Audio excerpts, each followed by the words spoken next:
इस वक्त हम जयपुर के सवाई मानसिंह हॉस्पिटल के इमरजेंसी वार्ड में हैं और हम यहाँ पे अव्यवस्थाओं को लेकर जो परिजन उनके साथ जो मरीज आते हैं उनकी जो कमियां हैं, जो शिकायतें हैं वो पूरी नहीं हो पा रही हैं। उनका मानना है कि इस हॉस्पिटल में जो कहीं ना कहीं संसाधनों की कमी है, तो इसके चलते जो मौसमी बीमारियाँ हैं वो लगातार बढ़ रही हैं, जिसकी वजह से जो बीमारियाँ हैं वो बढ़ती हैं। जो महिलाएँ हैं, जो मरीज हैं, वो यहाँ पे आते हैं और उनका मानना है कि जो संसाधन है यहाँ पे वो पूरे नहीं हो पा रहे हैं। ऐसे में आइए हम देखते हैं कि क्या यहाँ की स्थिति है। वो जैसे हमें सुनने में मिलता है स्ट्रेचर्स की कमी है, डॉक्टर्स की कमी है यहाँ पे, जो मतलब डॉक्टर्स के अभाव की वजह से जो मरीज हैं उनको वापस लौटा दिया जाता है, इमरजेंसी वार्ड में उनका इलाज नहीं होता है। लगातार ये जो बातें हैं, ये जो कहीं ना कहीं खबरें हैं जो वो सुनने में आती हैं। आइए हम यहाँ पे देखते हैं कि डॉक्टर्स हैं कि नहीं है, क्या है। कहीं ना कहीं देखा जाए तो वाकई में जो कुर्सियाँ हैं वो खाली पड़ी हुई हैं, क्योंकि यहाँ पे जो डॉक्टर्स हैं वो नहीं बैठे हुए हैं। हालांकि 2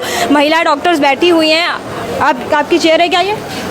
तो यहाँ पेशेंट खड़े होकर देखने पड़ेंगे। तो यहाँ पे खड़े होकर क्यों देख रहे हैं? क्यों मरीज जो ट्रॉली पे है उन मरीज को कैसे देखेंगे? तो यहाँ पे कोई वार्ड है, ये यहाँ पे कोई व्यवस्थाएं क्यों नहीं है? मतलब एक ट्रॉली है हमारी, ठीक है, तो ये हमसे बात नहीं कर पा रहे हैं, मतलब ये बताना नहीं चाह रहे हैं कि जो कमियां हैं वो क्या हैं। पर आप जिस तरह से देख पा रहे होंगे मेरे बैकग्राउंड में, ये जो लोग हैं वो खड़े हुए हैं। देखिए, एक ये हैं जो अभी आए हैं, वहाँ से जो लोग हैं वो निकल के आ रहे हैं। और ये मतलब महिला परीक्षण कक्ष है। यहाँ से जो स्ट्रेचर है वो निकल के आ रहा है। आप भी देख पा रहे होंगे, स्ट्रेचर जब आते हैं तो वहाँ पे मरीज होता है, मरीज के साथ परिजन होता है। स्टाफ की बहुत कमी देखी जा रही है। और जो ये कुर्सियाँ हैं डॉक्टर्स की, यहाँ पे जो डॉक्टर्स बैठने होने चाहिए वो नहीं है। अगर उनको देखा जाए तो ये रेसिडेंट डॉक्टर बिठा के रखे हैं, कोई प्रोफेसर नहीं है यहाँ पे, कोई सीनियर डॉक्टर यहाँ पे नहीं है। क्यों? ये कहीं ना कहीं एक कमी का कारण माना जाता है। लोग आते हैं और चले जाते हैं। आइए हम यहाँ पे जो नर्सिंग स्टाफ है,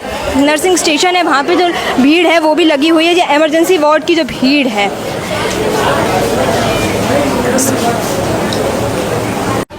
इमरजेंसी वार्ड के इमरजेंसी इंचार्ज जो सर हैं, हमसे बात करते हैं कि जो सीजनल बीमारियां हैं उनको लेके उनका क्या मतलब कहना है और किस तरह की जो समस्याएं जो हैं वो देख पा रहे हैं। सर, आपका क्या नाम है?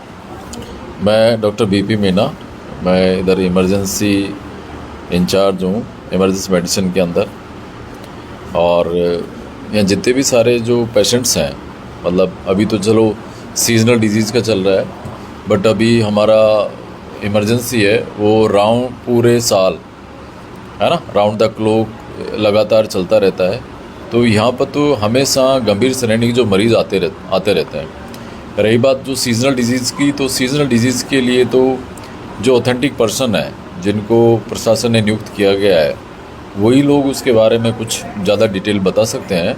बट हाँ, इतना ज़रूर है कि हमारे यहाँ पे इन दिनों डेंगू के और स्क्रब टाइफस के काफ़ी सारे मरीज़, फीवर के, वायरल के, ये खूब सारे मरीज़ इन दिनों आ रहे हैं। कोई आंकड़ा जो आप बता पाएँ कि इन दिनों जो मरीज़ देखे गए हैं सीजनल बीमारियों के?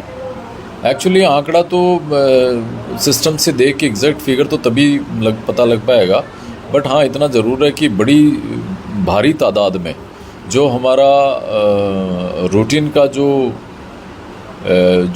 पेशेंट फुटफॉल रहता है उससे डबल ट्रिपल संख्या में बड़ी तादाद के अंदर मरीज़ यहाँ पे आ रहे हैं। और वो सबसे बड़ा कारण वो सीजनल डिजीज़ का ही है। अभी इस वक्त सीजनल डिज़ीज़ का मौसम चल रहा है, डेंगू मलेरिया। तो ऐसे में हमने देखा जब हम आते हैं तब बाहर से जब भी कोई मरीज़ आ रहा है तो उसके साथ परिजनी स्ट्रेचर भी उनको लेके आ रहे हैं। वहाँ पे कोई स्टाफ नहीं, स्टाफ की कमी देखी गई है वहाँ पे, ऐसा क्यों? नहीं, स्टाफ तो अवेलेबल रहता है। बाय द वे इधर उधर हो गए होंगे वो, पर स्टाफ रहता है। और जब कभी भी भीड़ बढ़ जाती है ऐसी स्थिति में कई बार हमारे पास में जो अवेलेबल जो स्टाफ है उसकी कई बार शॉर्टेज हो जाती है। तो इसके बारे में हमने आगे रिक्वेस्ट भेज रखी है कि हमें जो भीड़ के हिसाब से जितना भीड़ यहाँ पे आ रहा है इन दिनों, उसकी तुलना में जो अवेलेबल जो संसाधन है, उपलब्ध जो संसाधन है वो कम पड़ रहे हैं और उसकी पूर्ति की जाए, इसके लिए हमने उच्च स्तर पर रिक्वेस्ट किया हुआ है। अभी नई OPD खुली हुई है, उसको लेकर आपका क्या कहना है कि जो यहाँ पे सीजनल जो मरीज़ आ रहे हैं वो वहाँ पे जाते हैं, और अगर जाते हैं तो आपने बोला कि जैसे यहाँ पे बहुत भीड़ हो रही है तो उसको खोला गया है? एक्चुअली अभी क्या 1-2 दिन स्टार्ट हुए हैं, तो अभी लोगों को भी थोड़ा उनको पता लगने में भी थोड़ा समय लगेगा। कुछ मरीज़ भी होते हैं कि भाई बस यहीं आ गए तो यहीं दिखाना है, तो उनका भी थोड़ा एटीट्यूड इस तरह का रहता है। कुछ हमारे सिक्योरिटी जो लोग हैं, उन लोगों को भी समझाना पड़ेगा कि जो सिंपल जो सीजनल डिजीज़ के जो पेशेंट्स हैं उनको जो सीजनल डिजीज़ का जो ओपीडी चल रहा है उसके बारे में उनको जानकारी दें, ताकि वो कम भीड़ के अंदर और जल्दी अपना ट्रीटमेंट ले पाएँ। तो और वो जो सुविधा जो स्टार्ट की है, जो शुरू की है, उसका समुचित फ़ायदा लोगों को मिल सके। उस ओपीडी में कितने डॉक्टर्स रहते हैं? एक्चुअली इसके अंदर 2 डॉक्टर्स हैं और बाकी डीडीसी का, और हमने रजिस्ट्रेशन काउंटर के लिए रिक्वेस्ट किया हुआ है ताकि वहाँ पर कंसल्टेंसी के अलावा जैसे रजिस्ट्रेशन है या दवाई लेना है, वो सारा का सारा एक जगह पर हो जाए और मरीज़ को इधर उधर नहीं जाना पड़े। अभी एक नई ओपीडी भी खोल दी गई है यहाँ पे सीजनल मरीजों के लिए। अब वहाँ पे लोगों को पता नहीं लग पाया, इसके चलते अब बताया जाएगा। हमारी टीम के माध्यम से हम बताते हैं कि अब जो नई ओपीडी खुल गई है वो यहाँ का जो भार कम करने के लिए वहाँ पे डॉक्टर्स भी हैं और सारी चीज़ें मिल रही हैं। ऐसे ही और भी अपडेट्स के लिए बने रहिए हमारे साथ। धन्यवाद।